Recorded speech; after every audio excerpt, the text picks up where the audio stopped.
বরাবরই বেশ ঠোঁটকাটা স্বভাবের টালিউড অভিনেত্রী স্বস্তিকা মুখার্জি নিজের মতো করেই জীবনটা উপভোগ করেন তিনি। সমাজের বাঁকা দৃষ্টিকে একেবারেই পাত্তা দেন না এই অভিনেত্রী। এ কারণে বছর জুড়ে আলোচনা থাকেন তিনি।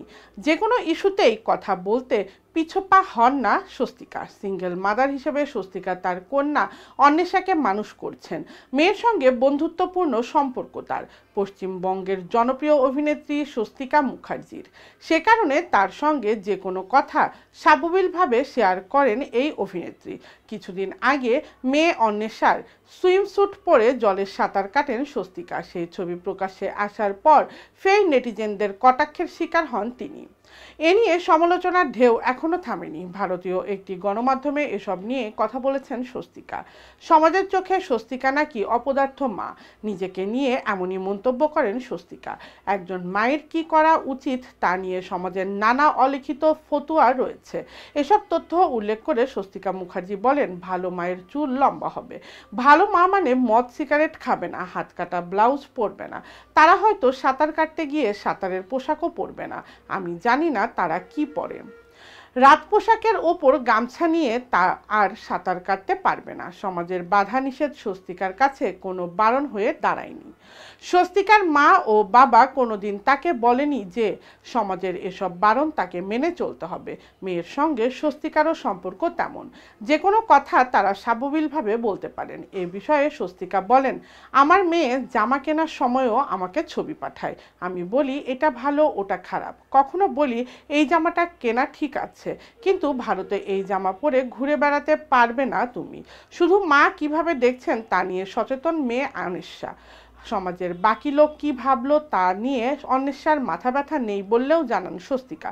প্রসঙ্গত 1998 সালে জনপ্রিয় রবীন্দ্রসঙ্গীত শিল্পী সাগর সেনের সঙ্গে প্রমিত সেনকে বিয়ে করেন স্বস্তিকা মুখার্জি। বাবা মায়ের পছন্দে এ বিয়ে করেছিলেন তিনি, কিন্তু কয়েক বছরের মধ্যে সংসার জীবনে ছন্দপতন ঘটে।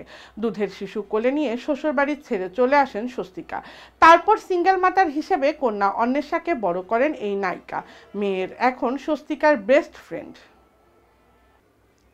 শিরোনাম দেখে কি ভাবছেন? গুঞ্জন, এক সিনেমার জন্য কেউ 165 কোটি রুপি পারিশ্রমিক নেয়, কিন্তু তেমনটাই করেছেন টাইগার শ্রফ। আর বিষয়টি নিয়ে মুখ খুলেছেন সম্প্রতি মুক্তিপ্রাপ্ত বড় মিয়া ছোট মিয়ার প্রযোজক সুনীল দর্শন।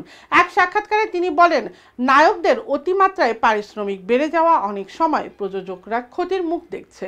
এই যেমন টাইগার শ্রফ তার শেষ মুক্তিপ্রাপ্ত সিনেমার জন্য 165 কোটি রুপি চেয়েছেন।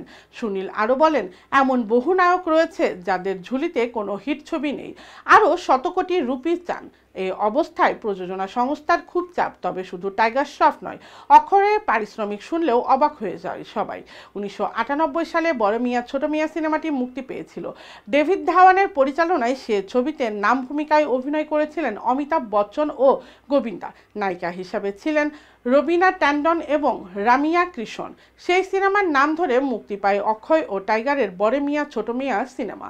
তবে বক্স অফিসে একেবারেই চলেনি সিনেমাটি।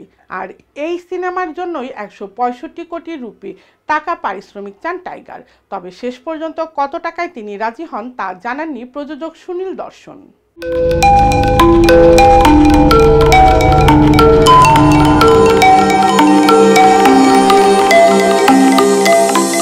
টিভি দেশ ও দশের কথা বলে।